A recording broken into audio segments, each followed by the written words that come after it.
Have you ever walked into a place where you knew you belonged, only to be told you didn't imagine boarding a flight with your name printed clearly on the ticket, your upgrade confirmed, your dignity intact, and then in front of strangers being told your seat was given to someone else?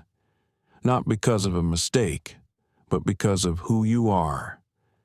What would you do in that moment? Would you stay silent, swallowing the humiliation, or would you stand, even as the world watched, and demand the respect you deserve?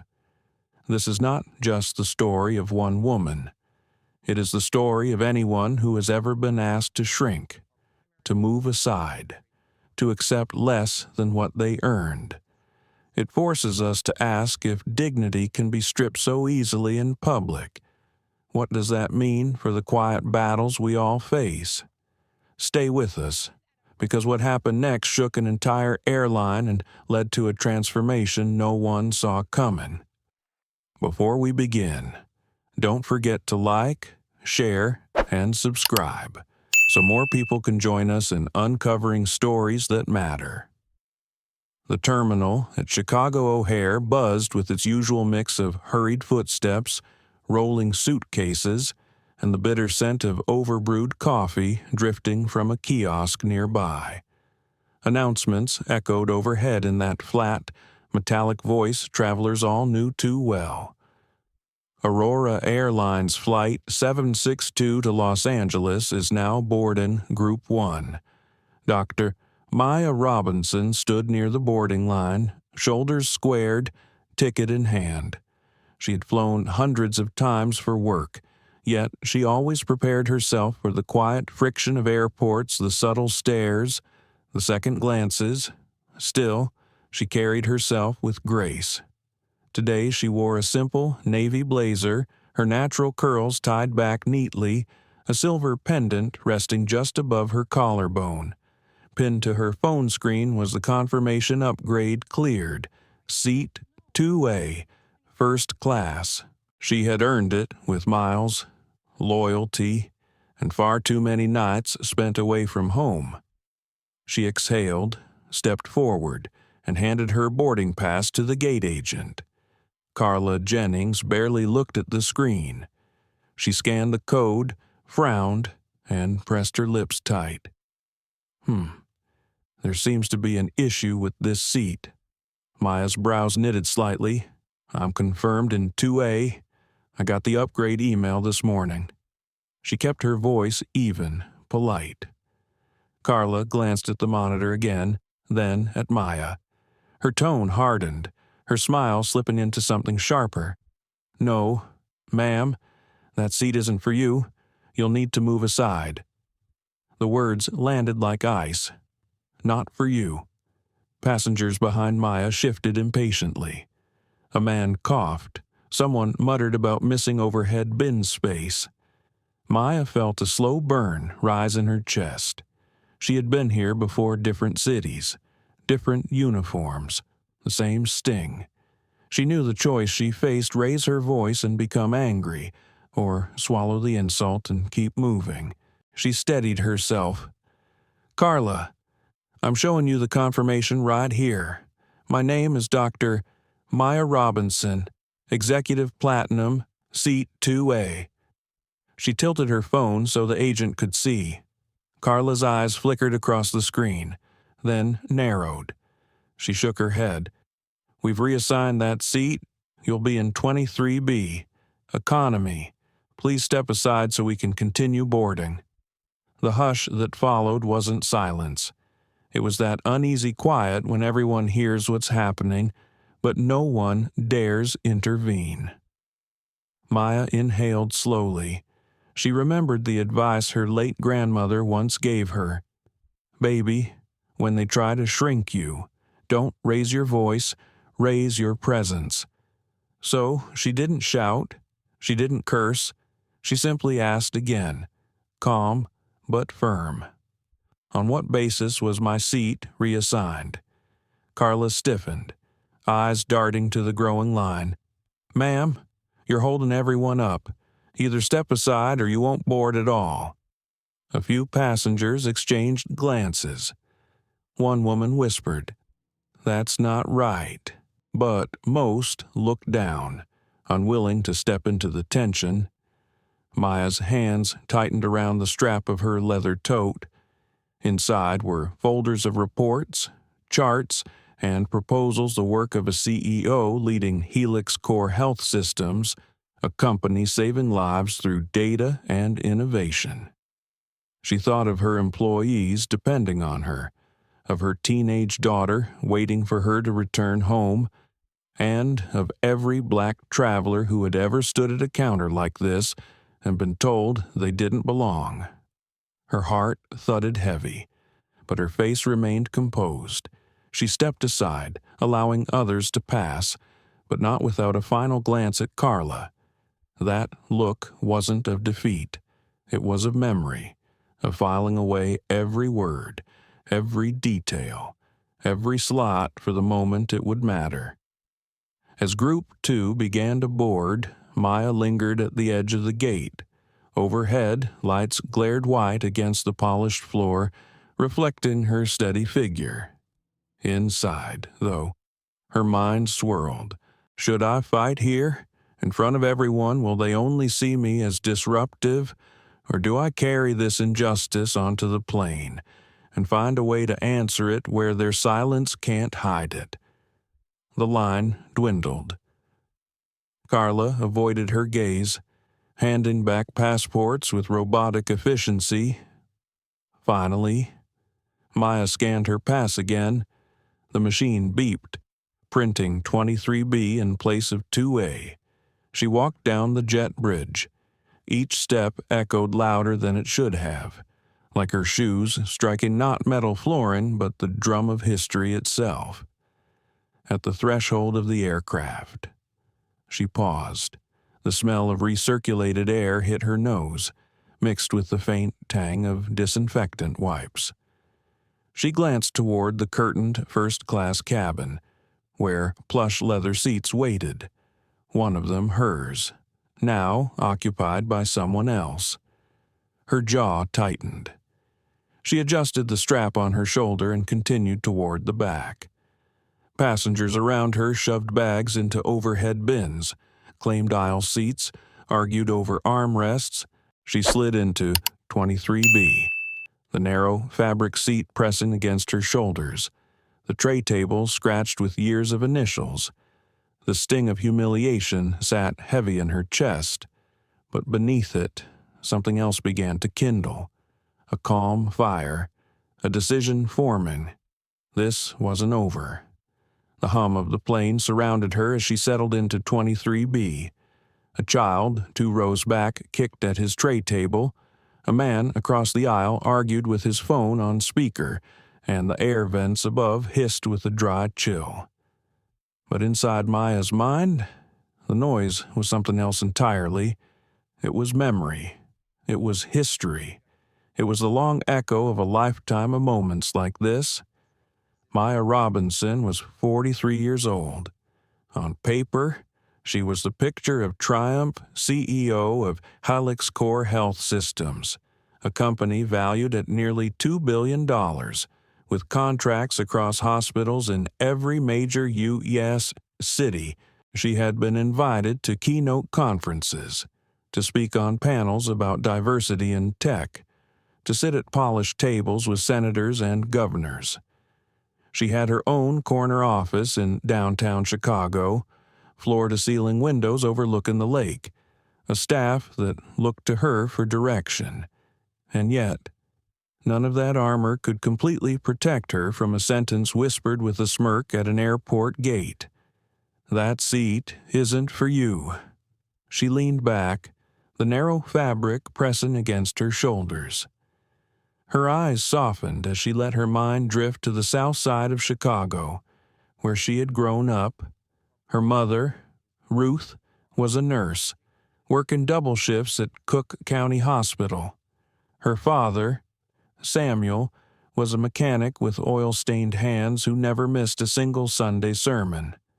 Money was thin, but faith was thick. It had to be. Maya remembered being 12 years old, standing in line at a department store with her mom. She had saved coins for months to buy a simple pair of shoes.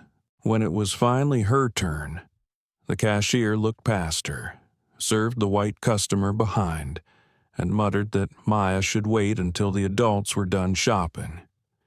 Ruth's jaw had clenched, but she hadn't shouted. She had placed a gentle hand on Maya's shoulder and said later, "Baby, don't let them tell you where you belong. You decide that." That sentence had never left her. Years later, in college, Maya excelled in mathematics. She had been the only black woman in most of her lecture halls, and professors often seemed surprised when she outscored the room. During her sophomore year, an advisor told her that pursuing a Ph.D. was ambitious and perhaps unrealistic. She had smiled politely, but inside she promised herself, "I will not only finish, I will lead." And she had. Every degree earned, every boardroom entered, every contract signed was a testament, not just to her brilliance but to her endurance. Still, even with her success, she carried those small scars. They did not fade. They only layered. Now, sitting cramped in 23B, she thought of her daughter, Kayla, 15 years old, back home in Chicago. Kayla had inherited her mother's sharp eyes and her grandmother's gentle spirit. Just last week, Kayla had asked, "Mom, do you ever get tired of always having to prove yourself?" Maya had paused before answering. "Yes, but what keeps me going is knowing that every time I do, I'm making the path a little smoother for you." She wondered what Kayla would think if she could see her now, her mother, a CEO, humiliated at an airport gate. Would she think Maya had let them win, or would she understand that restraint was sometimes its own kind of strength? The seatbelt sign blinked on overhead. Flight attendants moved briskly down the aisle, checking latches and bags. A tall man slid into the seat beside her. He smelled faintly of cologne and stale coffee. He glanced at her boarding pass stub and said casually, "Guess they bumped you. Huh, these airlines never get it right." Maya gave him a polite smile, but didn't answer. She knew the truth. They hadn't messed up. They had made a choice, and she had felt the weight of that choice in the agent's eyes, in the clipped tone, in the way her dignity had been shuffled aside as easily as a boarding pass. Her tote bag rested under the seat in front of her, its leather soft from years of use. Inside was the keynote address she was scheduled to deliver in Los Angeles. The speech was about healthcare equity, about how data could reveal biases in treatment, how algorithms could be retrained to see patients as whole humans instead of numbers. She had planned to open with a story about her mother's nights at the hospital, the exhaustion etched into her face. But now, another story demanded to be told.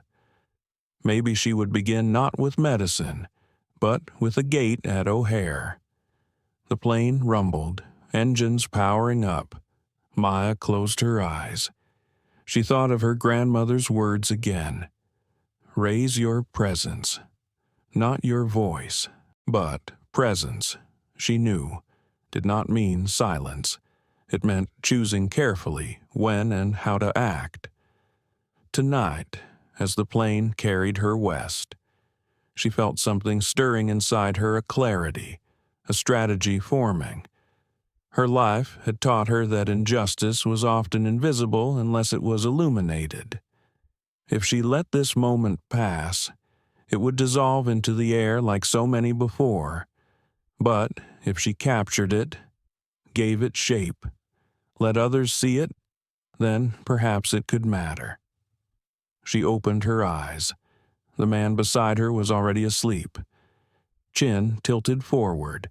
Passengers around her fiddled with seat belts, earbuds, magazines. The cabin was settling into the monotony of flight. But Maya's mind was far from settled. Her fingers itched for her laptop. She reached down, pulled it from the tote, and rested it on the tray table. The glow of the screen lit her face in the dim cabin. She opened a new message, typed in the subject line, "Formal complaint discrimination on Flight 762. She copied her legal counsel, her corporate travel department, and 2 journalists she trusted. She began to write.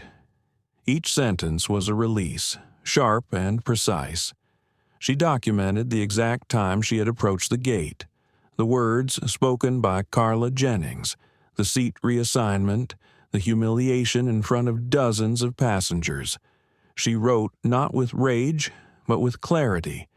Rage could be dismissed, clarity could not. As the words filled the screen, she felt a steadiness return. This was her voice. This was her presence. Her mother's wisdom and her grandmother's courage flowed through her fingertips. She paused, rereading what she had written.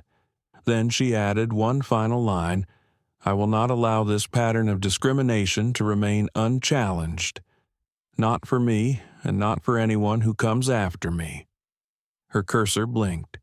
She hovered over the send button, the weight of choice pressing again. Once she clicked, there would be no undoing. Her mind flickered through possibilities. Would they retaliate? Would the airline bury her complaint? Would anyone care? And then she heard her daughter's voice in her memory. "Do you ever get tired of proving yourself?" She clicked. Send. The email left her outbox with a quiet swoosh. Somewhere, in some inbox, a bell would chime. Somewhere, someone would read her words, and everything would change. The plane had leveled into its initial climb, but Maya's mind replayed the boarding like a film reel stuck on loop. Every frame sharp, every sound echoing. She remembered the way Carla Jennings had waved her aside at the gate as if she were an inconvenience, not a paying customer with confirmed status. She remembered the impatient sighs of the passengers behind her, eager to get to their overhead bins, unconcerned about the dignity of the woman holding up the line. And she remembered most of all that sentence, "That seat isn't for you." The words followed her down the jet bridge like a shadow. Maya had walked into the cabin still clinging to composure. But then came the second blow. Her seat, the one she had earned with miles, with loyalty, with years of flying, the airline was already occupied. A tall man in a gray sport coat lounged back in 2A, sipping from a complimentary glass of champagne. He had the easy comfort of someone certain the world would bend to make him comfortable. His name, according to the boarding pass he placed carelessly on the tray table, was Richard Coleman. Maya stopped beside him, ticket in hand.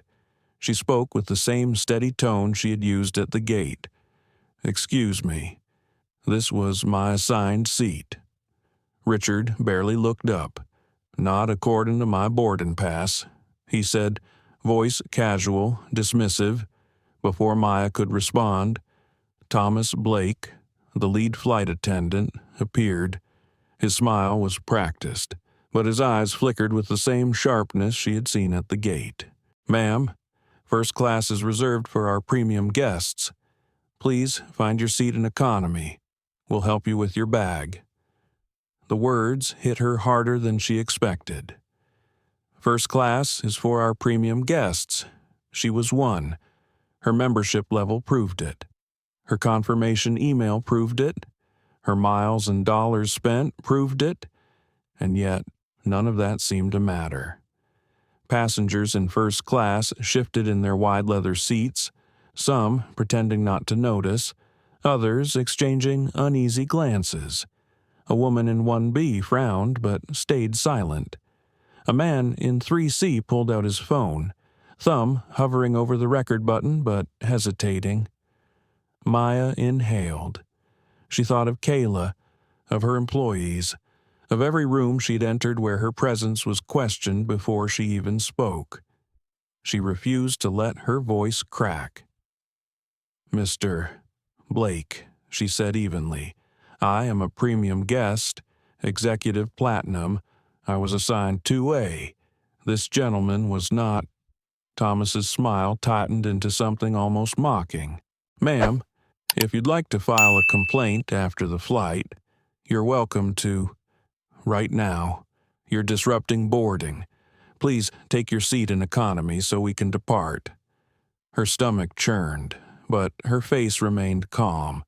She could feel eyes on her, measuring, judging, deciding who to believe.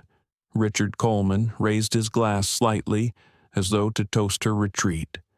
"Better luck next time," he murmured. Maya stood frozen for a moment, the humiliation raw and sharp. Every instinct screamed at her to fight harder, to shout, to demand justice. But another instinct, older, deeper, reminded her of her grandmother's wisdom. Presence, not volume. She turned without a word, adjusted her tote, and walked down the aisle. Her heels clicked softly against the carpet, each step both heavy and deliberate. In her silence there was no surrender, only memory, only record. When she slid into 23B, she kept her posture straight, her chin lifted. The narrow seat closed around her shoulders, the fabric scratchy against her blazer. But she sat as if it were a throne, as if dignity could not be downgraded. Still, her heart ached. The sting of being dismissed in public cut deep, and she wondered if silence was enough this time. The cabin filled with the rustle of boarding. A teenage girl slipped into the window seat beside her, clutching a paperback novel. She glanced at Maya, eyes wide, having clearly witnessed the exchange. Her lips parted as if to speak, then closed again. Maya gave her a small smile, a silent reassurance. The girl smiled back, nervously, then bent her head to her book. But Maya caught the way her hands trembled as she turned the page. Someone else had seen. Someone else would remember. As the plane taxied, Maya replayed the scene over and over. She thought of all the times she had chosen composure, all the times she had told herself that dignity required restraint. But tonight, a different thought gnawed at her. Restraint without action was erasure. Her tote pressed against her feet. Inside was her laptop. Inside were her words waiting to be written. She leaned her head back against the stiff seat and closed her eyes. She thought again of Kayla's question, "Do you ever get tired of proving yourself?" The answer pulsed through her. "Yes. But tonight, I won't just prove myself. I'll make sure they can never forget." The engines roared, the cabin shuddered, and the plane lifted into the dark Chicago sky. The city lights glittered below like scattered glass. Maya's reflection stared back at her in the tiny window, steady and unbroken. Her presence was here. Her voice was coming, and somewhere in first class, sipping champagne. Richard Coleman reclined in a seat that was never his. The plane leveled out at 37,000 feet, the seatbelt light chiming off with a soft ding. The cabin settled into the rhythm of flight, the shuffle of snack bags being passed down the aisle, the hiss of soda cans opening, the muted thump of overhead compartments being slammed shut by latecomers. For most passengers, this was a moment of exhale. For Maya Robinson, it was the moment she drew in breath and prepared to strike back. She slid her laptop from the tote beneath her seat, the leather soft against her hands. The glow of the screen lit her face, throwing her steady eyes into sharp relief. She ignored the cramped tray table, the elbows brushing too close from the man in 23A, and focused on the blank page before her. Her fingers hovered over the keyboard. She thought of every time she had chosen silence. The cashier who skipped her as a girl, the professor who doubted her, the investor who once asked in a meeting if she was the assistant, the gate agent who looked her in the eye and said, "That seat isn't for you." She had swallowed all of those moments, carried them like stones in her pocket. But tonight, high above the clouds, she felt the weight grow too heavy to carry alone. It needed to be spoken. It needed to be written. Her fingers began to move. Subject line, formal complaint, discrimination on Aurora Airlines Flight 762. The words came in steady rhythm, not rushed, not trembling. She documented everything the time she reached the gate. The precise words spoken by Carla Jennings. The reassignment of her confirmed upgrade to Richard Coleman. The public humiliation by lead attendant Thomas Blake. Sentence after sentence. She stacked the evidence. Not an outburst, not a rant, but a report as clean and sharp as a surgeon's scalpel. Beside her, the teenage girl from earlier sneaked glances, her paperback now forgotten in her lap. Finally, she whispered, "Are you really sending that to them?" Maya turned, her expression calm but resolute. "Yes. Watch what happens."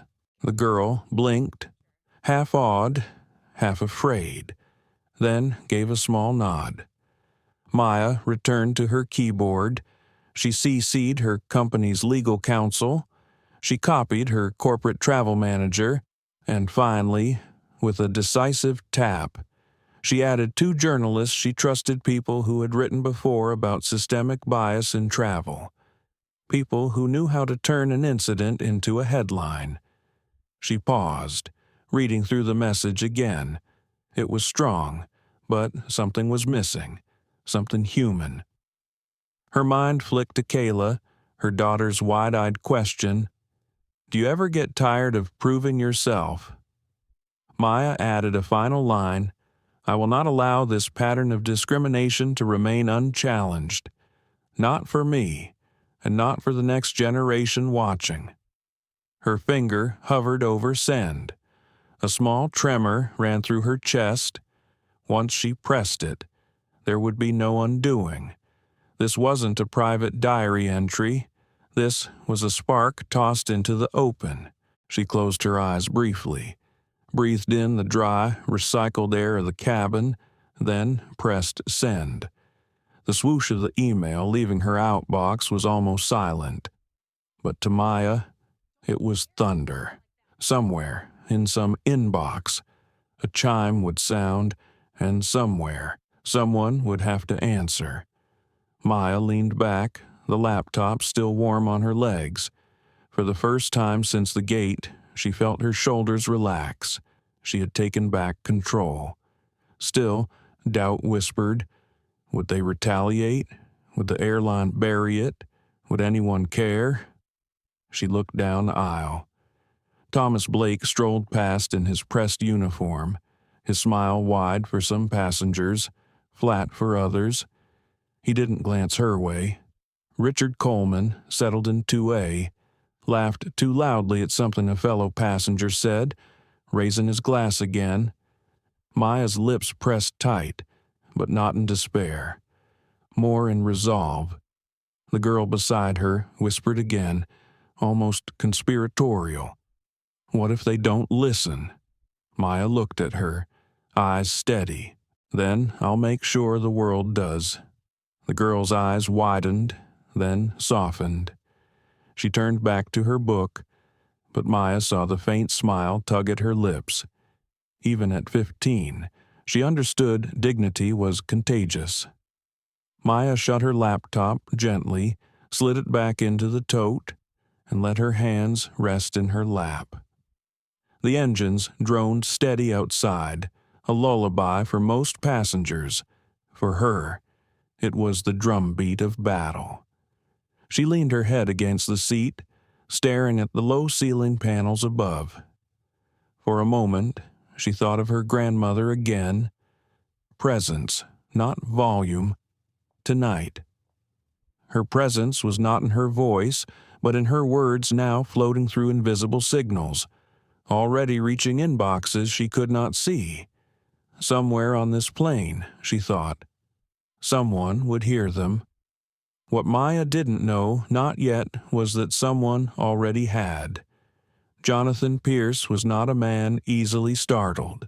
At 58, the CEO of Aurora Airlines had weathered mergers, bankruptcies, labor strikes, and one unforgettable mid-air incident that nearly grounded the company for good.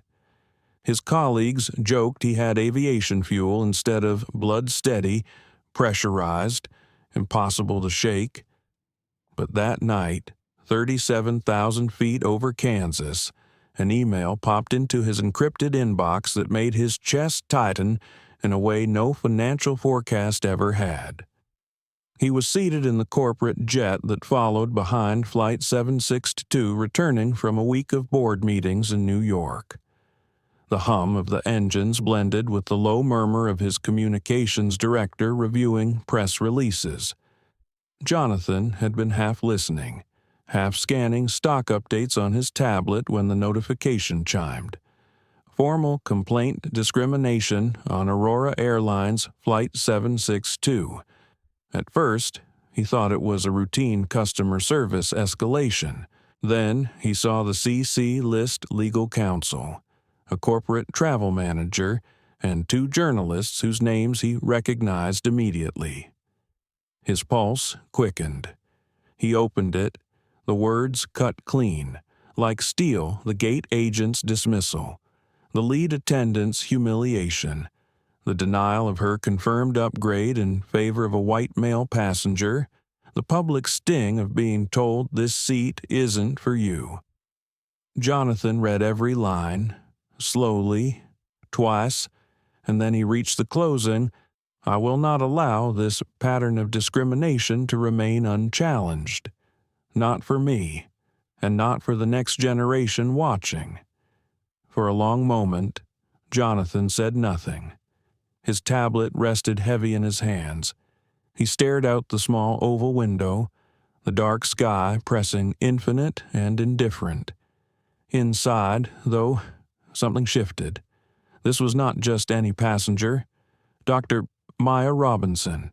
He recognized the name now, CEO of Helix Core Health Systems, one of Aurora's top corporate accounts, a company whose executives traveled thousands of miles on his planes each year, contributing millions in revenue, a woman whose influence extended far beyond balance sheets. More than that, her words carried dignity and fire. They rang with a truth he couldn't dismiss. He thought of his own daughter, Grace, a lawyer in D.C., and how many times she had told him about the everyday cuts of being dismissed or underestimated. "Sir," his communications director asked softly. "You've gone quiet." Jonathan turned the tablet so she could read. He watched her eyes move quickly, then widen. She swallowed hard. This could explode. Jonathan's jaw tightened. "It already has. We just don't see the fire yet." He sat back, pressing his thumb against his temple. A decision formed in him as naturally as breathing. He couldn't wait for the ground.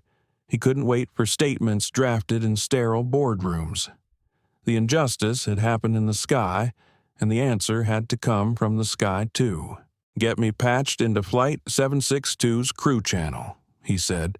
The director blinked. "Mid-flight, sir. That's our regular protocol." "Do it," Jonathan said, his voice like flint. Within minutes, a secure connection buzzed through. On the other end, in the cockpit of Flight 762, Captain Elaine Porter straightened in her seat at the unexpected call. "This is Jonathan Pierce," came the voice, CEO of Aurora Airlines. Captain, I need to speak with you privately." The first officer looked stunned. Elaine covered her mic and whispered, "It's him, the CEO." Then, clearing her throat, she answered, "Yes, sir.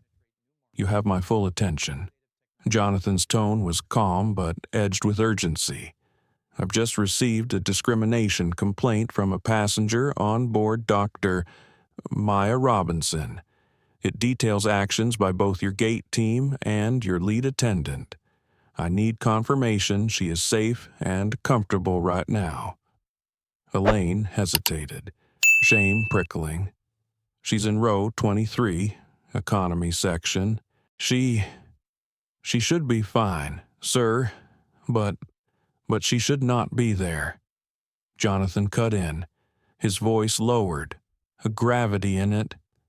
"Captain, this is not about a seat. This is about our integrity. I want her treated with the utmost respect until I can get there personally. Do you understand?" "Yes, sir," Elaine said quickly, her throat tight. Jonathan disconnected before she could say more. The cockpit went silent. The first officer whispered, "What does he mean? Get there personally?" Elaine didn't answer, but deep down, she felt the same uneasy flicker. Back in his jet, Jonathan had already made the call. He instructed his pilot to adjust course and speed. They would intercept Flight 762's landing at LAX. But Jonathan wasn't waiting for the runway to act. He leaned forward, prepare a statement draft, but hold it. This isn't just about PR. This is about showing up, mid-flight. His communications director stared. "Sir, are you saying you'll board?" Jonathan's eyes burned with decision. "Yes. If we can arrange an in-air transfer before descent. If not, I'll be waiting the second they touch ground. Either way, Dr. Robinson will not walk off that plane without knowing Aurora Airline sees her, hears her, and answers her." He closed his tablet, but her words still echoed in his chest. "Not for me, and not for the next generation watching." For the first time in years, Jonathan Pierce felt something more than corporate duty. He felt the moral weight of leadership pressing down like the sky itself. And somewhere, not far ahead in the night, a woman sat in row 23, unaware that the course of her flight and perhaps the course of an airline had already begun to change. The plane's cabin hummed with the soft whir of engines and the occasional clink of beverage carts. Maya Robinson sat upright in seat 23C. Her laptop closed now, her fingers interlaced tightly on her lap. She had sent her complaint hours earlier. But a quiet voice inside reminded her of the hundreds of ignored letters and unanswered calls she had read about from others. Would this be different, or would it vanish into some customer relations inbox, met with nothing but polite apologies and generic vouchers? She forced herself to exhale.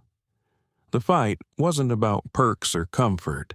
It was about being seen, about knowing that the next woman, the next young black traveler, would not be humiliated in the same way. Still, a knot sat heavy in her stomach. Across the aisle, Richard Coleman leaned back in the reclined first-class seat that should have been hers. From where she sat, she could see him gesturing at a flight attendant, ordering another drink, his laughter grating. Then something unusual happened. The intercom chimed. Captain Elaine Porter's calm voice floated through, "Ladies and gentlemen, this is your captain speaking. We'd like to thank you for choosing Aurora Airlines this evening. Please note that our crew will be conducting some additional checks to ensure passenger comfort and safety. We appreciate your cooperation." Maya frowned. She had flown enough to know that captains rarely interrupted in the middle of service unless turbulence was coming. But the seatbelt sign remained off. Within minutes, a young flight attendant with nervous eyes approached row 23. She leaned closer. Dr. Robinson Maya blinked. She hadn't introduced herself by title. "Yes, Captain Porter asked me to confirm that you're comfortable. Is there anything you need?" The words carried a strange weight, as if rehearsed. Maya tilted her head. "I'm fine. Thank you." The attendant nodded quickly, almost with relief, and hurried back toward the galley. Maya's pulse quickened. Something was happening. Meanwhile, in the forward galley, tension thickened like storm clouds. Thomas Blake, the lead flight attendant, was pacing in tight circles. "What the hell is going on?" "The captain just called me, questioning service decisions." "Service decisions are my jurisdiction." Carla Jennings, who had positioned herself on board for the flight home after her gate shift, crossed her arms. "You think this has to do with that woman back there? She was fussing about her upgrade." "Wasn't she?" Thomas hissed. "This is bigger than fussing. The captain doesn't just call me mid-flight unless she's got someone breathing down her neck. Someone important." Carla smirked. "Important. She's just another passenger who didn't like being told no." Neither of them noticed another attendant, Sophia Martinez, listening quietly nearby. Sophia's eyes narrowed, her stomach tight. She had seen Maya's dignity in the face of humiliation earlier. She had also seen the smug satisfaction on Richard Coleman's face as he slid into seat 2A. Something about it had unsettled her deeply. Now, hearing Thomas and Carla dismiss Maya again, she felt a flicker of unease ignite into quiet resolve. Back in the cockpit, Elaine Porter adjusted her headset, her heart racing. She had received a second message from Jonathan Pierce. This one more direct: Dr. Robinson must not be further mistreated. Document everything. Treat her with the utmost respect until I arrive. Until I arrive. Elaine still couldn't believe those words. The CEO of Aurora Airlines wasn't just sending a statement. He was literally rerouting his own aircraft to be at the runway when they landed. Her throat tightened. She had seen airlines apologize after the fact, sometimes days or weeks later, but never mid-flight. Never with the CEO himself involved. She straightened in her seat, the weight of accountability pressing heavier than any turbulence. Down in row 23, Maya closed her eyes, replaying the gate agent's smirk, the attendant's dismissive laugh, the sting of humiliation in front of strangers. She thought of her late mother, who used to say, "Dignity is not what the world gives you. It's what you hold on to when the world tries to take it." But still, the weariness seeped through her bones. She whispered under her breath, "Lord, give me patience, give me strength." As the flight edged closer to Los Angeles, whispers began to ripple through the cabin. Passengers sensed something unusual. Flight attendants were huddled near the galley, voices low and urgent. A woman in 21D leaned over to Maya. "Excuse me, do you know what's going on? Feels like something big?" Maya forced a polite smile. "I'm not sure," she said softly, though inside her heart pounded. Then the intercom chimed again. This time, Captain Porter's voice carried a subtle tremor. "Ladies and gentlemen, we ask that you remain seated for the remainder of the flight. We'll be preparing for descent earlier than expected." Maya glanced out the window. They were still far from the glittering sprawl of Los Angeles. Something was unfolding that most passengers wouldn't fully understand until much later. In the forward galley, Thomas received a final call from the cockpit. His face blanched. What Carla demanded. The CEO.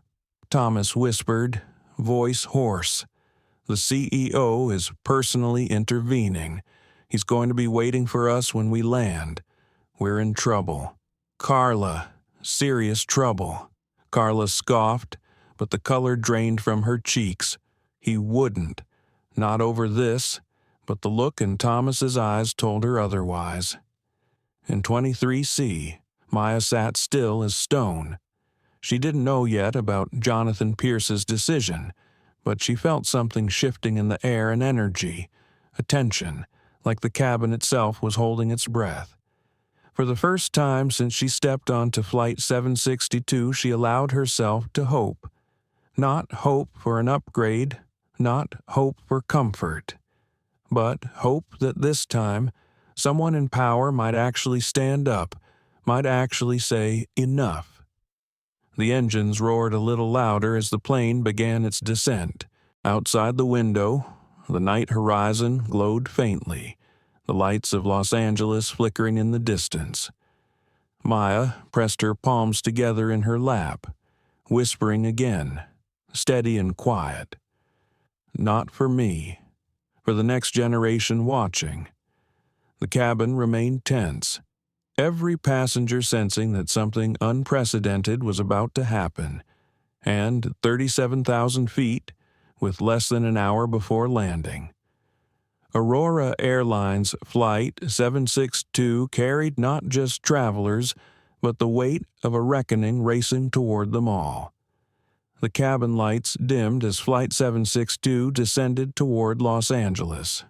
Outside, the endless grid of city lights shimmered like a constellation sprawled across the earth. But inside, a storm brewed. The passengers could sense it in the air, in the stiffness of the attendants, in the unusual silence that hung heavy.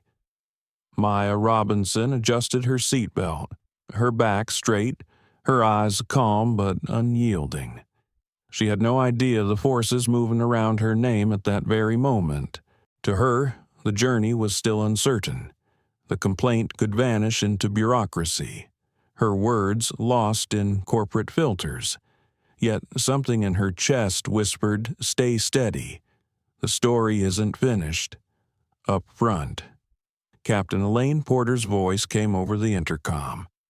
Careful, measured.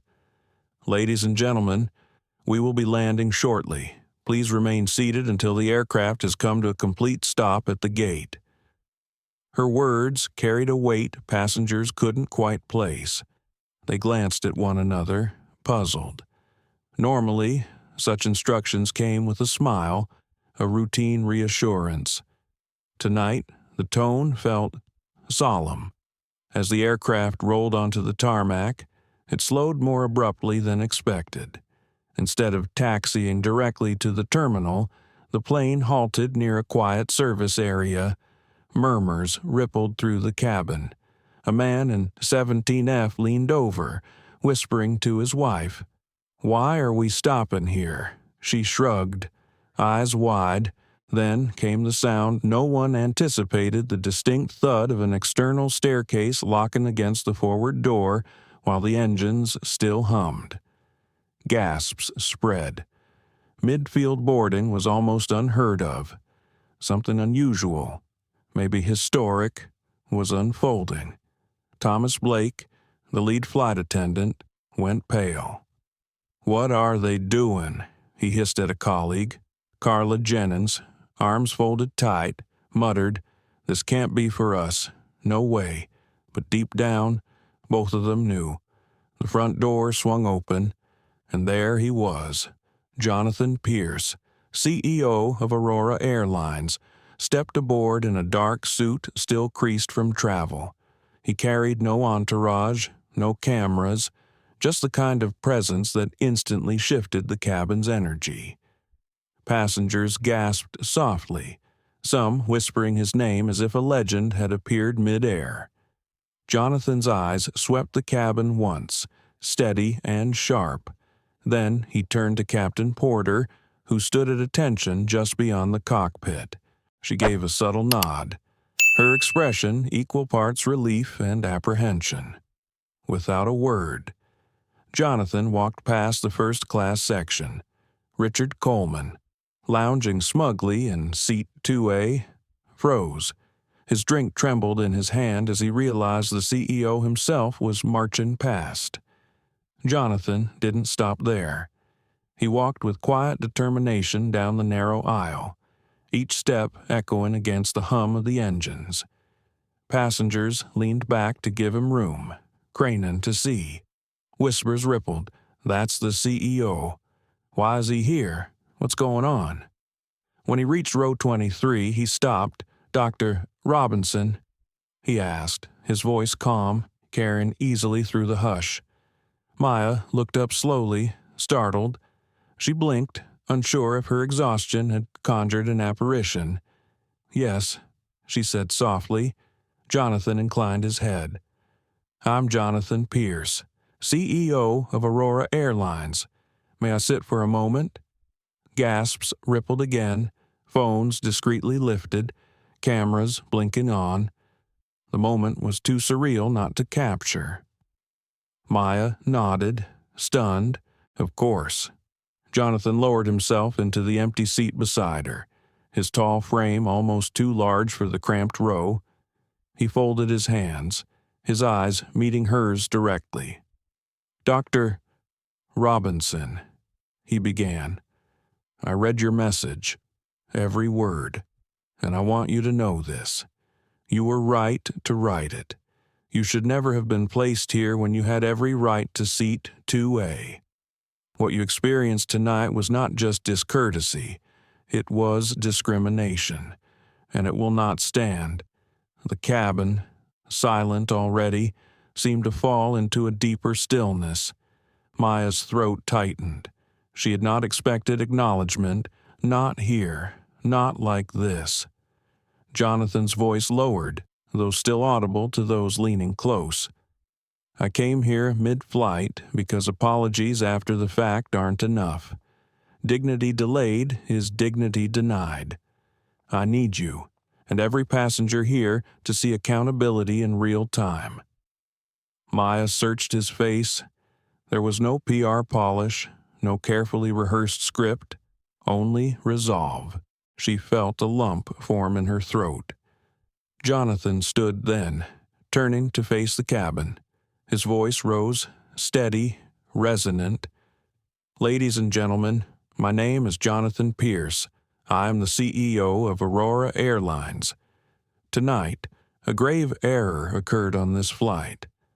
A paying passenger with confirmed rights to first class was denied her seat because of bias and poor judgment. She was humiliated in front of you all. That is unacceptable, not just by our standards, but by the standards of basic human dignity." A murmur swelled among passengers. Some nodded. A woman in 21D clapped once, then covered her mouth, embarrassed.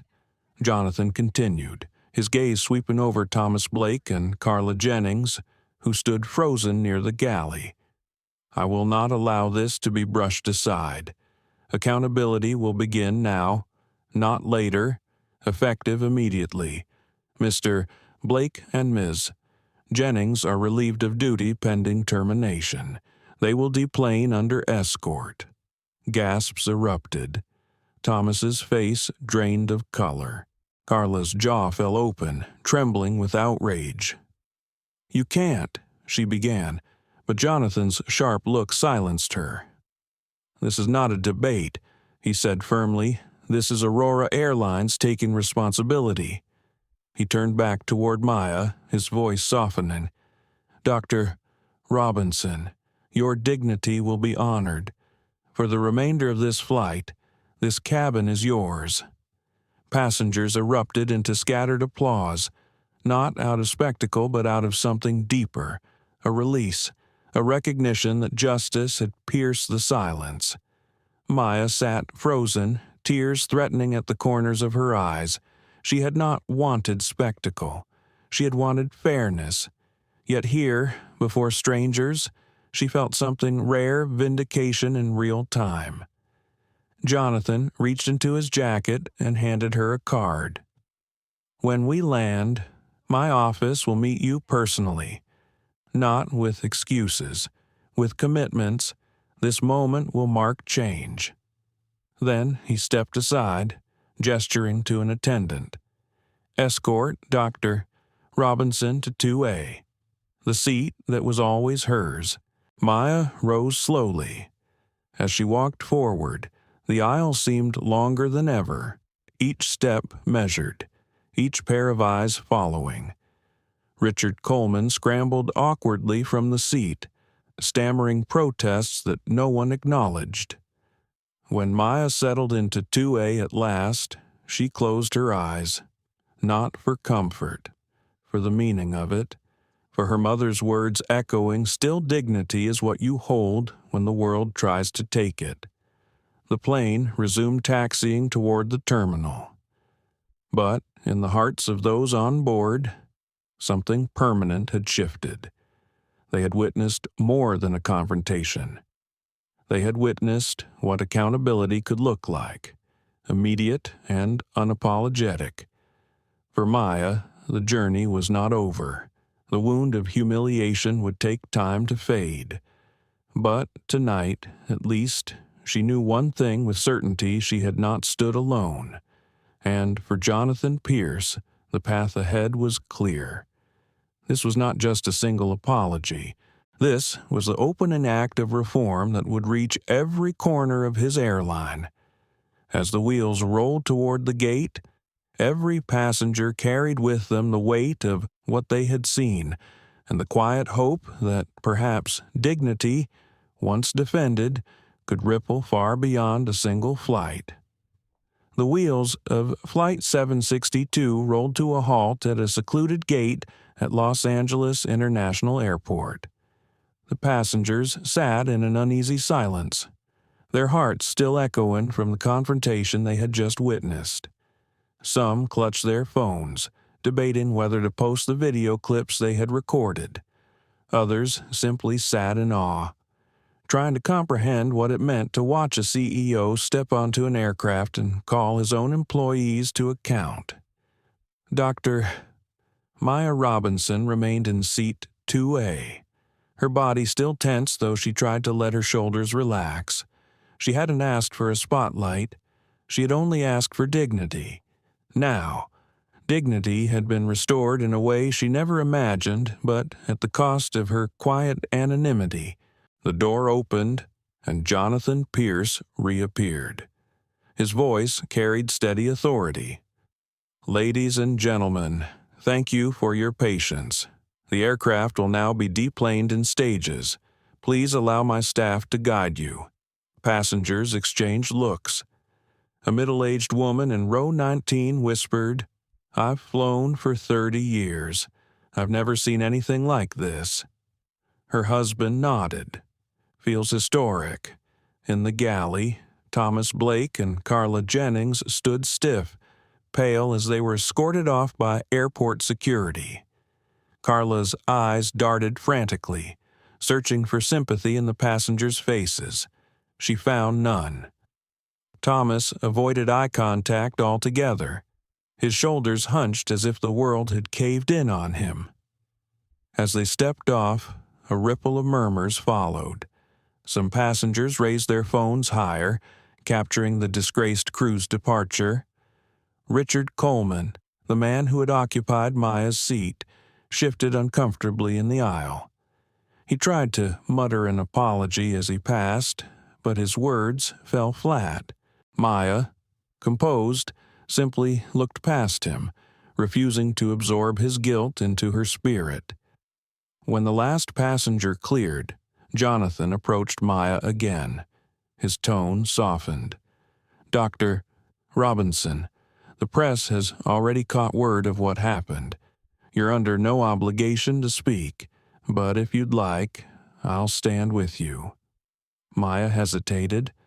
The thought of flashing cameras, of her private humiliation turned into public news, twisted her stomach, yet something inside whispered that silence was no longer an option. Not just for her, but for every traveler who had been told not you without reason. She drew a slow breath. I'll speak, but I won't make it about me. I'll make it about the principal. Jonathan nodded with quiet respect. Then we'll face it together. They deplaned side by side, the terminal lights blinding after the dim hush of the aircraft. The gate area had transformed into a small storm. Word had spread quickly through internal radio chatter and passengers' social media posts. Reporters and cameramen crowded the ropes, microphones already raised. One shouted, "Dr. Robinson, what happened tonight?" Another, "Mr. Pierce, is Aurora Airlines admitting fault in real time?" Jonathan raised a hand. The crowd hushed. His voice, deep and unwavering, cut through the noise. Tonight, Aurora Airlines failed a passenger in a way that violated not just our policies, but our humanity. A woman with every right to her seat was denied because of bias and poor judgment. That is unacceptable. And you have my word it will not be ignored, excused, or delayed. The flash of cameras exploded around them. Maya felt her pulse quicken, but she held her chin high. Jonathan gestured gently for her to step forward.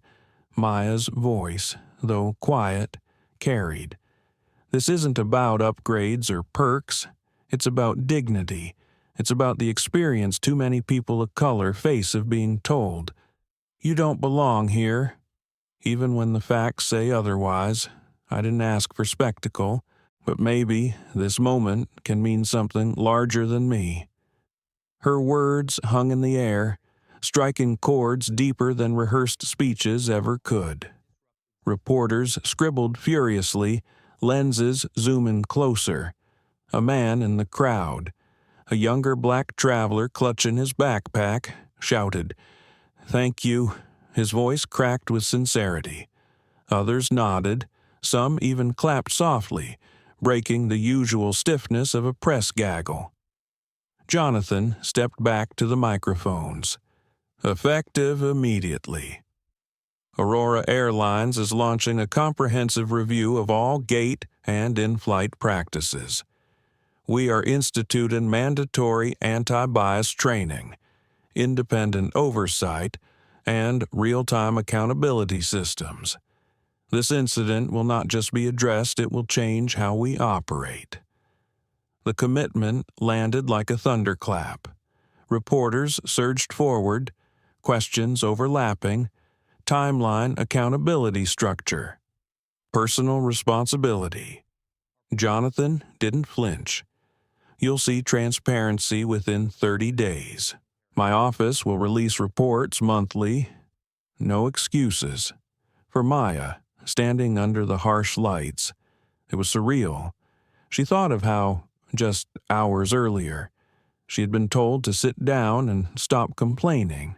And now, standing at LAX, the CEO of one of the nation's largest airlines was pledging systemic reform beside her.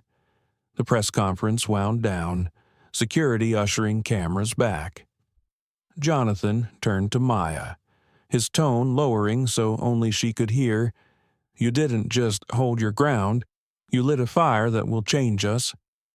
Maya managed a small smile. Change doesn't start with big speeches. It starts with someone finally saying, "Enough. Tonight, that was you." He shook his head gently. "No, Dr. Robinson. Tonight, that was you." They parted ways near the terminal exit. Jonathan was whisked away by corporate aides, already planning the next morning's crisis meetings. Maya lingered, her overnight bag slung across her shoulder. Her body exhausted, but her spirit strangely light. Outside, cool night air wrapped around her as she hailed a car. Los Angeles glowed in the distance, alive and indifferent. She leaned her head against the window once inside, watching palm trees flicker past in the blur of headlights. The night had not erased the sting of humiliation, but it had given her something else, a sense that truth, spoken with calm courage, could ripple outward. She opened her phone. Dozens of messages flooding in from colleagues and friends who had already seen the clips circulating online. She typed one reply, her fingers steady. "I didn't expect this, but maybe it was meant to be bigger than me." And for the first time since boarding Flight 762, Maya allowed herself to close her eyes. The road ahead would be long for her, for the airline, for every traveler who had carried invisible wounds of bias. But tonight had proven something rare when dignity is defended in real time. Hope becomes contagious. The city lights of Los Angeles stretched endlessly ahead, and Maya Robinson, CEO, daughter, leader, traveler, let herself breathe deeply, whispering once more into the quiet for the next generation watching.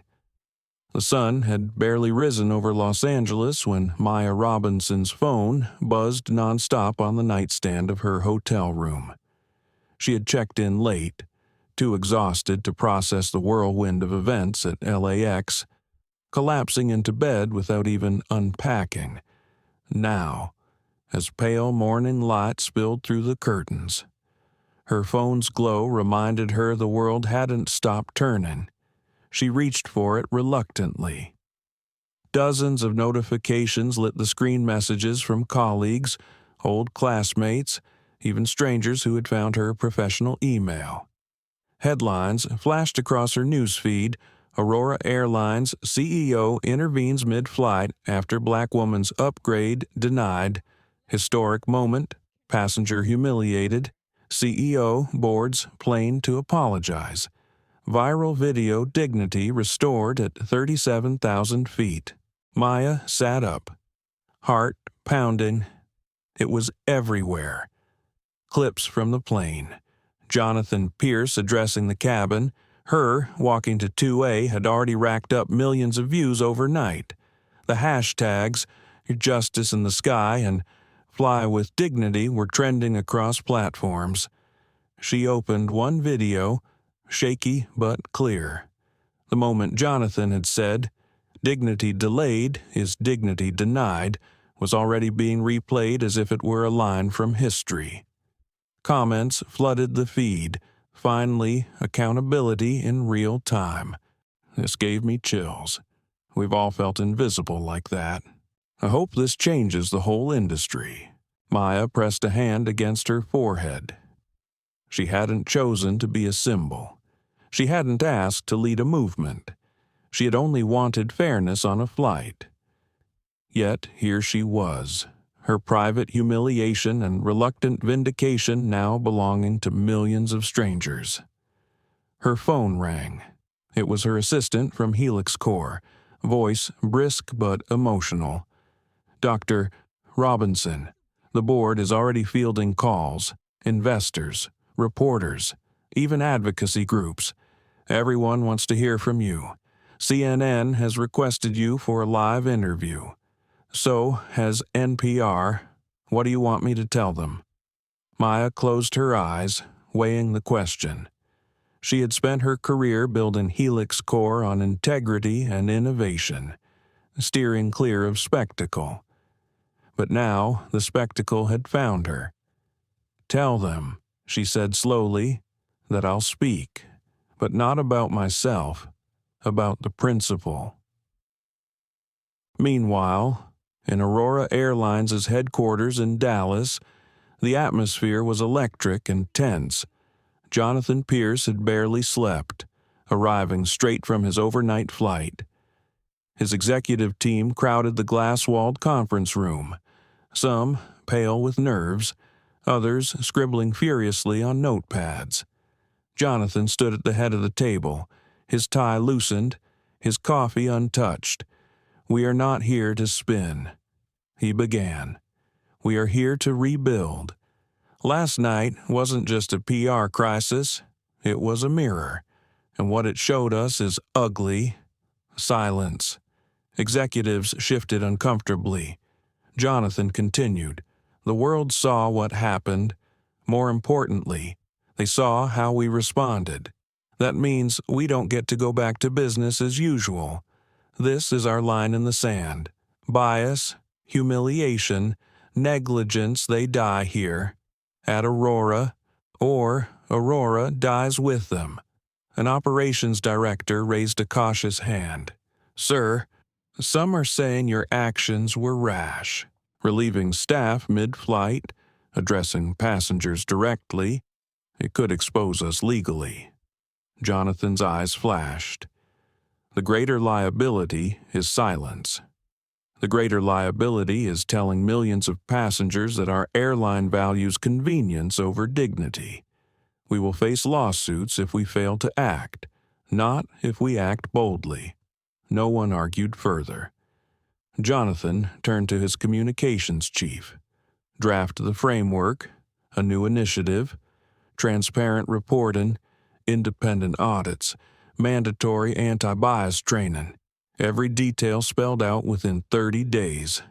The chief nodded, already scribbling, and, Jonathan added, his voice dropping lower, I want Dr. Robinson at the table, not as a token, not as PR, as a partner, if she's willing. The room went still again. Everyone knew this wasn't just damage control. This was revolution by design. Across the country, talk shows buzzed. On breakfast television, anchors replayed the viral clip.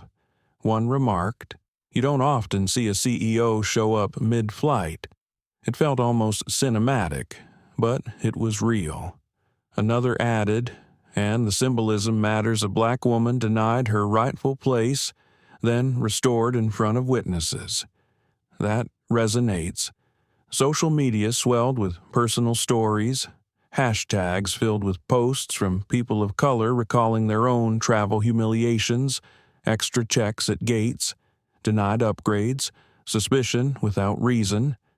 Strangers wrote, watching Dr. Robinson walk to 2A felt like watching myself finally take the seat I was denied. For some, it reopened wounds. For others, it sparked hope.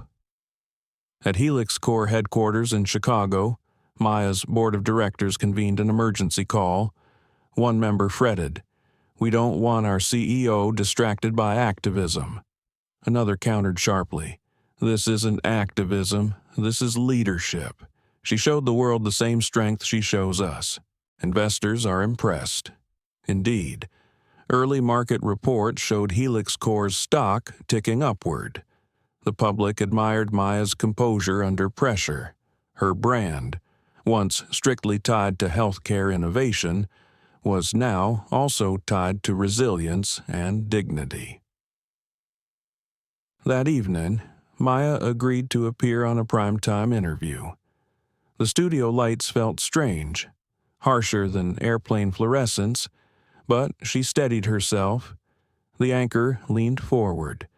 "Dr. Robinson, millions watched as you were denied your rightful seat, and then watched the CEO of Aurora personally intervene. How do you process that?" Maya inhaled slowly. "I don't process it as a personal story. I process it as a reflection of what many endure every day, being told you don't belong, even when you've earned your place." The difference this time was that someone in power chose to respond differently. "My hope is that it sets a precedent."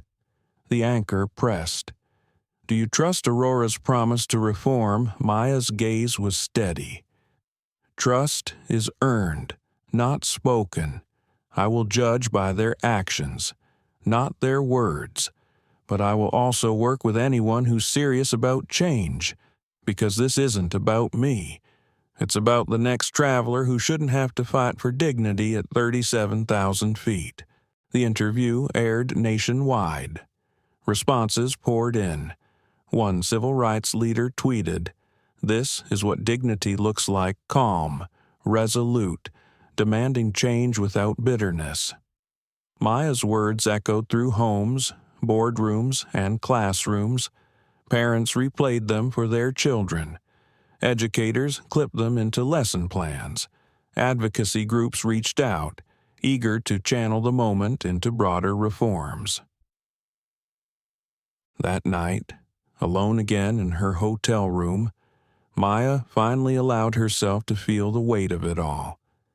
She sat on the edge of the bed, the city lights glittering outside, her heart aching with both exhaustion and hope. She thought of her late mother, her voice soft in memory. "Dignity is what you hold when the world tries to take it." Maya whispered into the stillness. "I held it, Mama," and the world saw. Her phone buzzed again. This time it was an email from Jonathan Pierce himself. Short, direct, Dr. Robinson. "Tomorrow I want to discuss shaping Aurora's reforms with you, not as a passenger, but as a partner. Your voice is needed." Jonathan. Maya exhaled, overwhelmed yet steady. She typed her reply slowly, each word deliberate. "Yes, for the next generation watching." The boardroom at Aurora Airlines headquarters in Dallas had never felt so charged. The long mahogany table gleamed under recessed lights, but the faces gathered around it looked anything but polished. Executives shuffled papers, checked phones, whispered in low tones. The press had been camped outside all morning, hungry for updates. Jonathan Pierce stood at the head of the table, sleeves rolled up, his jaw set with determination. This was not just another crisis meeting. This was a reckoning. Beside him, Maya Robinson entered quietly. She wore a navy blazer, hair pulled into a simple bun, her expression composed but unflinching. Cameras flashed briefly in the hallway before the heavy doors closed, shutting the world out.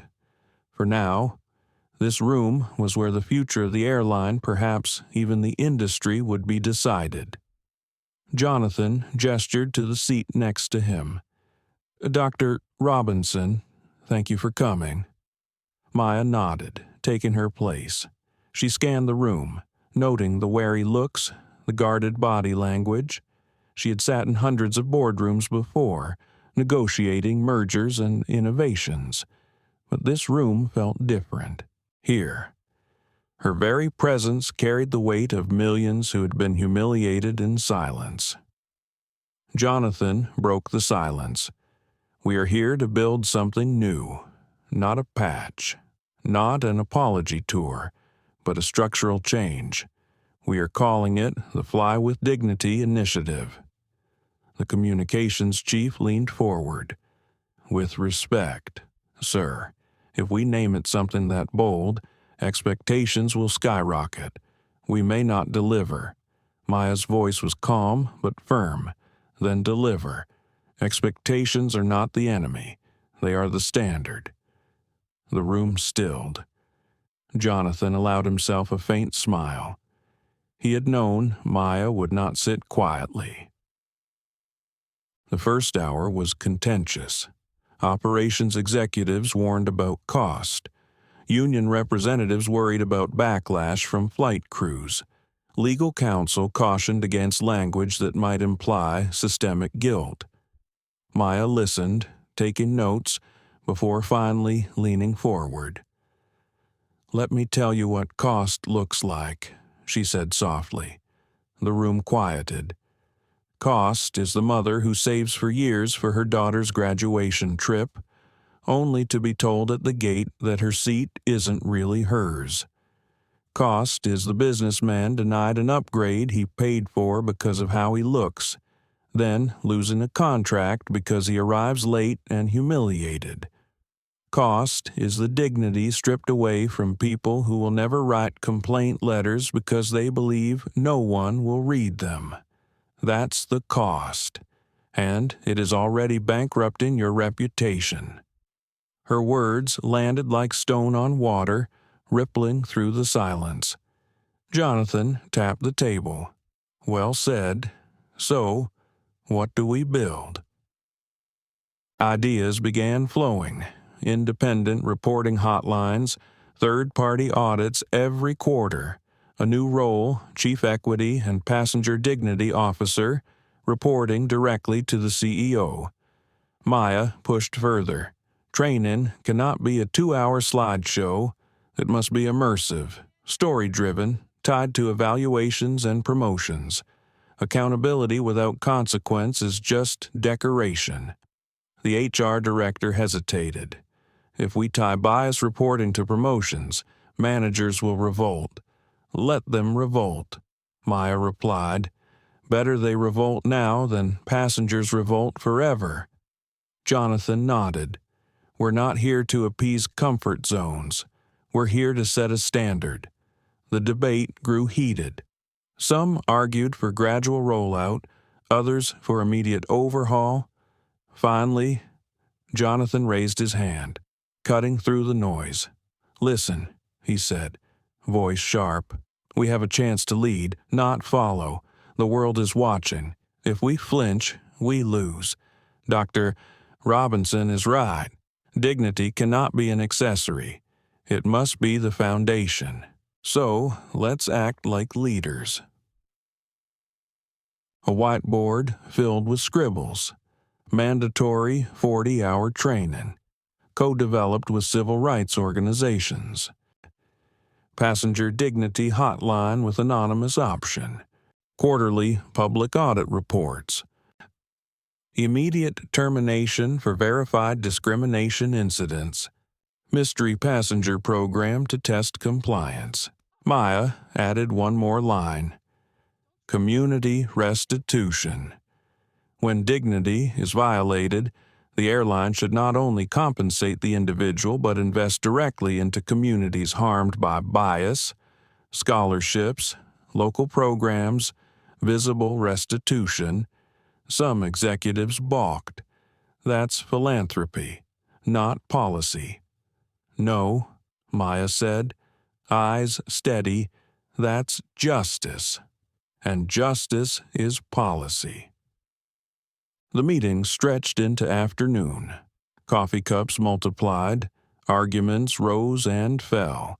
By 3 o'clock, the outline of a blueprint had emerged radical, costly, and unprecedented. Jonathan leaned back, exhausted but resolute. This is it. Fly with dignity. It goes live within 60 days. No excuses. The COO protested. 60 days, sir. That's impossible. Jonathan's gaze hardened. So was boarding a plane mid-flight. We do the impossible, or we do nothing. Maya glanced at him, recognizing in his eyes the same fierce determination she carried. For a moment, two leaders from different worlds stood united by conviction. Outside, reporters swarmed as the doors opened. Jonathan and Maya stepped out together, flashes erupting. A journalist shouted, "Dr. Robinson, do you trust Aurora Airlines now?" Maya paused, choosing her words carefully. Trust is built on action. Today, we designed action. Tomorrow, we will see if it becomes reality. But I believe dignity is worth the work. Beside her, Jonathan added, this is not a campaign. It's a covenant. Aurora Airlines will not simply fly planes. We will fly with dignity. The soundbite hit the airwaves within minutes. Social media exploded again. Clips replayed with captions like, "This feels historic," and, finally, "Leadership with spine." That evening, Maya returned to her hotel room, her body heavy with fatigue but her mind electric. She sat at the desk, scribbling notes, reflecting on the day. She thought again of her mother's words. Dignity is what you hold when the world tries to take it. Today, she had not only held it, she had helped rebuild a system to protect it. Her phone buzzed a message from Jonathan. "We're in this together. Tomorrow, we start implementation." J. Maya typed back, fingers trembling but certain. Together, for everyone who has ever been told they don't belong. The announcement of the Fly with Dignity initiative spread through Aurora Airlines like wildfire. Emails pinged inboxes. Posters were drafted overnight with slogans like "Respect has no upgrade limit" and "Aurora Airlines flying with dignity." For some employees, the words inspired pride. For others, they triggered unease, even resentment.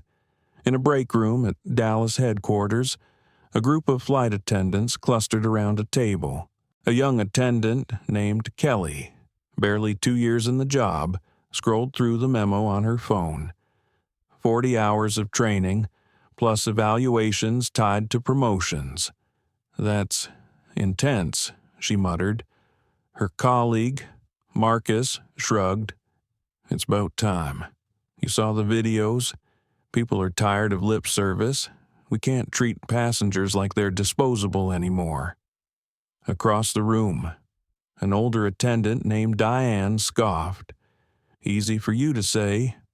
Marcus, you've never had a passenger scream in your face, then threaten your job. Now we're the villains."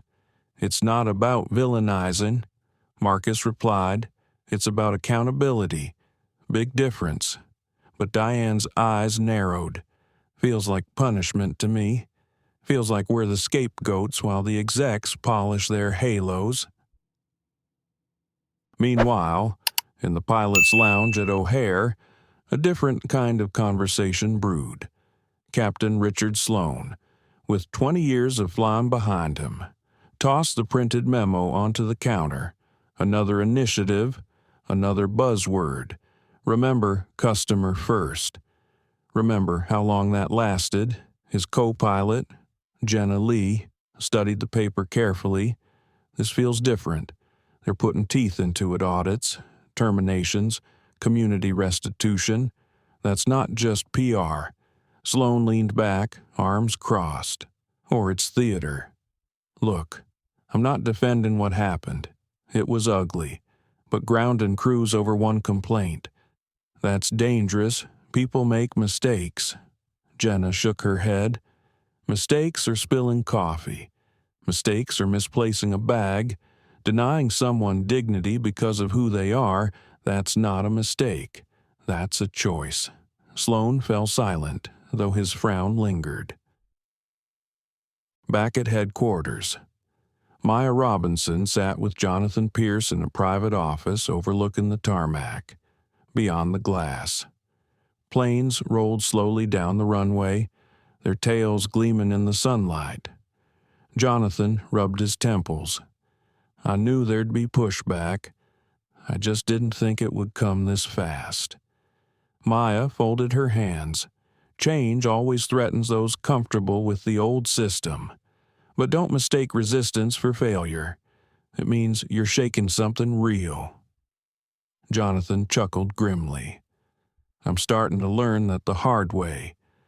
She leaned forward.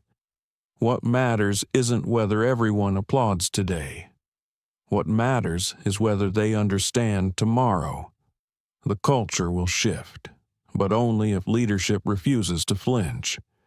Jonathan nodded, a flicker of gratitude in his eyes. The first true test came sooner than anyone expected. 2 weeks after the initiative launched, Aurora Airlines Flight 329 from Atlanta to Denver boarded under the new Dignity compliance protocols. A mystery passenger part of the unannounced audit program was embedded on the flight, though no one knew who it was. At Gate C-14, a young black woman named Angela Reed stepped up to board. She held a valid first-class ticket for seat 3A. The gate agent, frazzled from earlier delays, hesitated when her scanner beeped red. I think this seat might already be taken," the agent murmured, glancing nervously at her screen. Angela calmly handed over the receipt. "I bought this ticket weeks ago." The agent looked uncertain. Behind Angela, another passenger, a white businessman in an expensive suit, cleared his throat. "That's supposed to be mine. I was told I was upgraded. For a moment, the air tightened. A familiar tension rippled through the line. Passengers shifted uncomfortably, some already reaching for phones. The agent froze, torn between the competing claims. Then something different happened. A supervisor, recently trained under the new initiative, approached quickly. She checked the manifest, verified Angela's reservation, and nodded. "Seat 3A belongs to Ms. Reed," she said firmly. "Sir, I'm sorry, but the system was in error. We'll reassign you another seat." The businessman's face reddened. "This is ridiculous. Do you know who I am?" The supervisor held her ground. "What I know is that Ms. Reed purchased her seat, and she will sit in it. If you'd like, we can file a follow-up with customer care, but the matter is settled." Angela exhaled, relief softening her shoulders. Around her, a murmur of approval rose from the boarding line. Someone whispered, "Finally." The report from that flight landed on Jonathan's desk the next morning. He read it twice, then slid it across to Maya. "This," he said, tapping the page, "is proof the culture is shifting. It's fragile, but it's real." Maya smiled faintly. Proof is powerful. But remember, one good story doesn't erase the scars of the old ones. Keep the pressure consistent. Jonathan nodded. "We will. We have to." Not everyone felt reassured. In online employee forums, anonymous posts accused leadership of pandering to political correctness or throwing workers under the bus. Some unions began murmuring about legal challenges. Maya read the posts late one night in her hotel room, her chest heavy. She scribbled in her notebook, "True reform isn't measured by applause, but by persistence through resistance." She thought again of the humiliation she endured in Chicago, of Carla Jennings's dismissive tone, of Thomas Blake's smirk. That wound still burned, and yet the healing had begun not for her alone, but for everyone watching. By the end of the month, Aurora Airlines scheduled its first public press conference since the initiative began. Jonathan stood at the podium, Maya by his side. "To our passengers, to our employees, to the world," he began. "Fly with dignity is not a slogan. It is our new operating system. We know mistakes will happen, but dignity is no longer negotiable. It is the seatbelt that secures every journey." Maya added, "Airlines don't just move people. They move stories, families, lives. When we strip someone of dignity, we ground more than a flight. We ground hope. We ground belonging. That will no longer be the legacy of Aurora Airlines." The applause was cautious at first, then swelling. Cameras clicked. Headlines raced across news sites within minutes. In that moment, Maya felt something she hadn't in weeks, not relief, not triumph, but a cautious kind of faith. Faith that maybe, just maybe, the system could bend toward justice if enough hands pushed in the same direction. Faith that the next passenger who handed over their ticket would not have to prove they belonged. Faith that her own pain had been transformed into something larger than herself. For the first time since that humiliating day at O'Hare, she allowed herself to hope. The Chicago skyline shimmered in the distance, the sun dipping low and scattering amber light across Lake Michigan. Maya Robinson sat by the window of her apartment, the soft hum of the city below mingling with the whistle of autumn wind. For the first time in weeks, her suitcase was unpacked. The whirlwind of headlines, boardrooms, and cameras had given way to something quieter. She cradled a mug of tea, letting the steam rise against her face. The world had seen her as a symbol, the black CEO humiliated, the woman who stood her ground, the catalyst for reform. But here, in the solitude of her living room, she was simply Maya, a daughter, a leader, a woman who had carried both scar and strength into the public square. Her phone buzzed with a notification, a news alert about Aurora Airlines' first quarterly dignity audit. Passenger satisfaction had risen. Complaints had dropped. The Fly with Dignity hotline logged dozens of calls, but most were resolved with swift accountability. The system was not perfect, but it was alive. Maya smiled faintly. Progress was never flawless, but it was progress. That evening, she visited her mother's grave, just outside Evanston. The cemetery was quiet, save for the rustle of leaves. Maya knelt, tracing her fingers along the carved name Evelyn Robinson, 1949-2010. "Mom," she whispered, "you used to tell me that dignity is the one thing the world will always try to take. You said if I could hold on to it, even when it feels impossible, I'd never be truly powerless. You were right." She swallowed hard, the ache rising again. That day at O'Hare, when they took my seat, I thought about walking away, just swallowing it, but I couldn't. Not for me, and not for anyone who comes after me. You didn't raise me to sit quietly in the back. The words drifted upward into the twilight. For a moment, Maya let herself cry, not from shame, but from release. In the weeks that followed, invitations flooded her inbox. Universities wanted her to lecture. Advocacy groups asked her to speak. Media outlets requested exclusive interviews. She accepted only a few. She didn't want to become another viral figure who burned bright and then faded. Instead, she poured her energy into the Carter Foundation for Systemic Justice, which she had established quietly after the incident.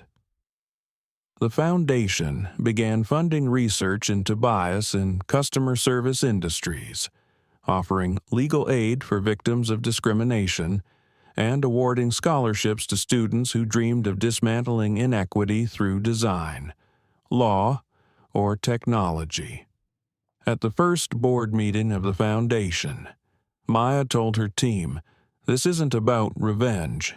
This isn't about punishing airlines or businesses. This is about rewriting the systems that quietly tell people they don't belong. It's about dignity as infrastructure." Months later, Maya boarded another Aurora Airlines flight, this time from New York to Los Angeles. She entered the first-class cabin with her boarding pass, half expecting some flicker of déjà vu. Instead, the gate agent smiled warmly. "Welcome aboard, Dr. Robinson. We're honored to have you." The lead flight attendant, a woman named Marisol, offered her water and addressed her by name. Passengers glanced up, some recognizing her, others unaware.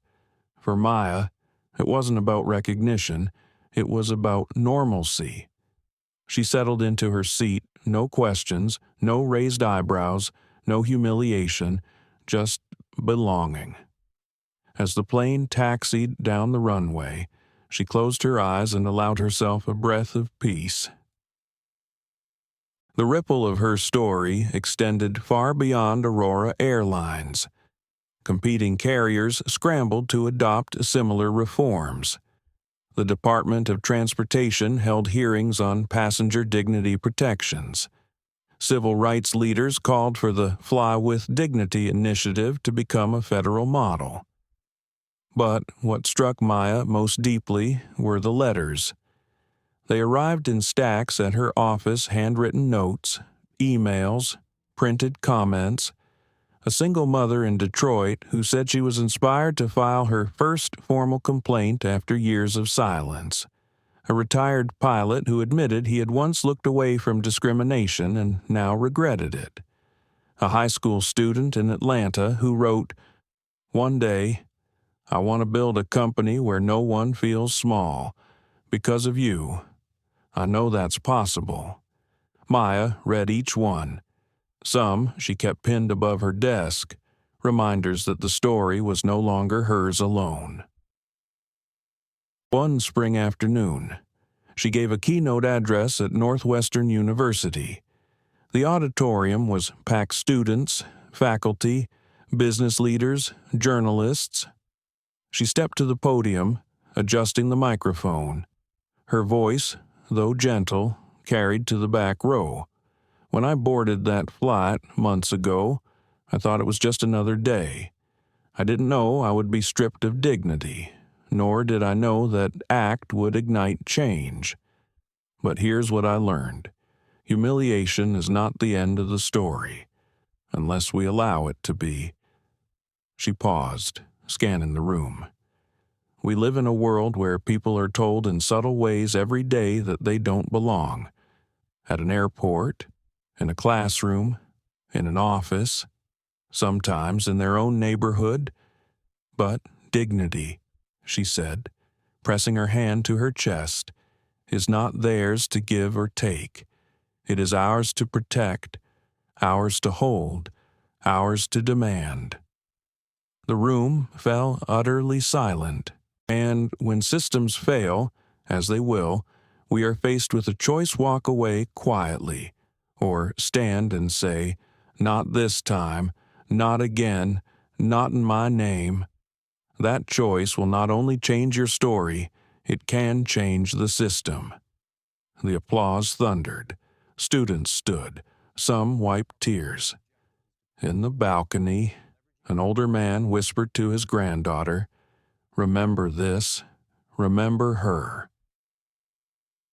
That night, alone in her hotel room, Maya wrote in her journal, "I never wanted to be a symbol.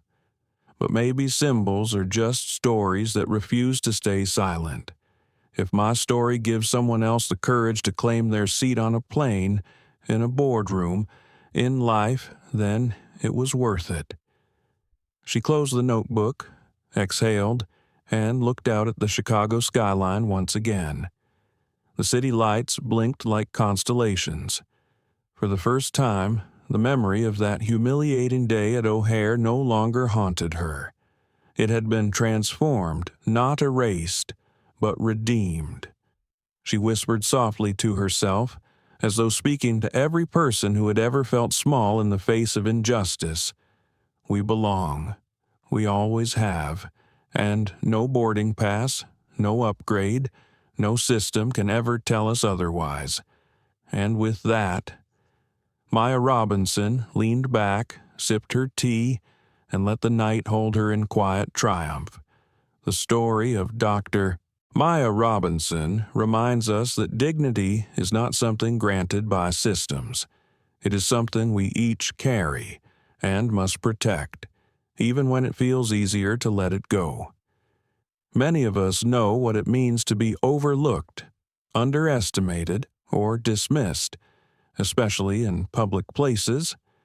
In those moments, the temptation is often to stay quiet, to avoid conflict, but silence does not heal injustice. Her journey shows that one person's decision to stand, calmly yet firmly, can ripple outward in ways they may never expect. Change is not born from shouting the loudest, but from holding steady when others want you to disappear. It teaches us that leadership is not just about titles or boardrooms, but about choosing integrity when it costs you comfort. For older generations who have witnessed decades of social shifts, this story is a reminder progress is rarely easy, but it is always possible. Even a single act of courage can spark reforms that protect future generations. In the end, the lesson is simple, yet profound: respect has no upgrade, and dignity is never negotiable. Thank you for spending your time with us today. If this story moved you, If it made you think or remember moments from your own life, we'd love for you to stay connected. Please like this video, share it with someone who needs to hear it, and subscribe to our channel. Together, we can keep telling stories that inspire change and remind us of the power of dignity.